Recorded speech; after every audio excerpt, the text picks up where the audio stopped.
Here's a look at how this MUNBYN bill counter comes. Nicely boxed like this. Looks like you get a little cover for it. Keep it nice and protected. Instruction sheet, little brush to clean it with, little cleaning wipe. Here's the external screen that you can plug into it. Might as well just pull that out. Let you guys get a good look at it. Oh, that didn't open correctly. Let's try this. There we go. There's a look at what the screen looks like. And this is going to be the charging cable. Let's pull this foam up. Big, nice, thick foam to keep it safe and protected.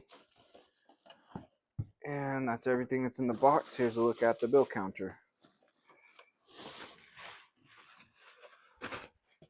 There's a look at it. This screen right here just plugs into the back right here. And then also the power cord plugs in right there. So there's a look at everything you get for this MUNBYN bill counter right here.